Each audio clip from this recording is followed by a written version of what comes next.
কখনো কি ভেবেছেন সূর্যের আলোকে বিদ্যুতে পরিণত করা যাবে?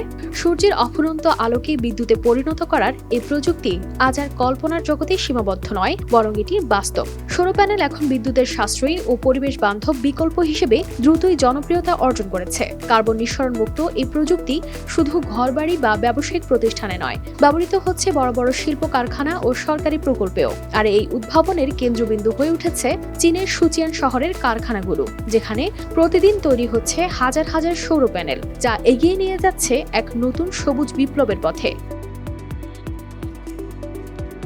কিন্তু জানেন কি কিভাবে তৈরি হয় এসব সৌর প্যানেল? চলুন তবে জেনে নেই সৌর প্যানেল তৈরির প্রক্রিয়া। এর জন্য প্রথমে ব্যবহার করা হয় বিশেষ সিলিকন শীট। শীটগুলোকে কারখানায় এনে পরিষ্কার ও প্রস্তুত করা হয়। এটি একটি নিখুঁত প্রক্রিয়া, কারণ সিলিকন শীটের গুণগত মানের উপর নির্ভর করে পুরো সৌর প্যানেলের কার্যকারিতা।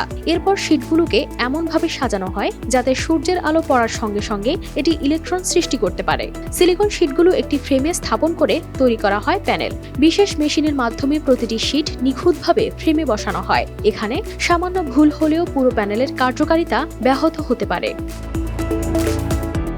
এর পরের ধাপে প্রতিটি সোলার সেলকে বিশেষ তারের মাধ্যমে সংযুক্ত করা হয়, যাতে তারা একযোগে কাজ করতে পারে। এই সংযোগগুলো অত্যন্ত গুরুত্বপূর্ণ, কারণ এখান থেকেই বিদ্যুৎ উৎপাদন শুরু হয়। সবশেষে পুরো প্যানেলটি একটি পরীক্ষার মধ্য দিয়ে যায়। শ্রমিকরা মনিটরের দিকে চোখ রেখে নিশ্চিত করেন যে প্রতিটি প্যানেল ঠিকভাবে কাজ করছে ও বিদ্যুৎ উৎপাদনের জন্য প্রস্তুত।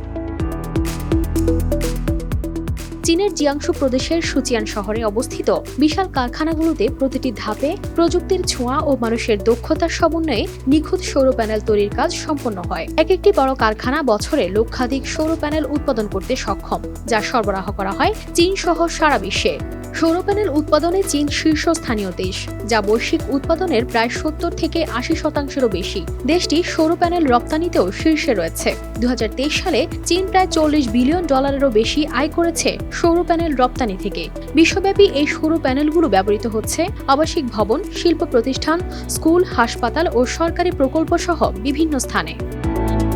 কানিস ফাতেমা শিমু, RTV।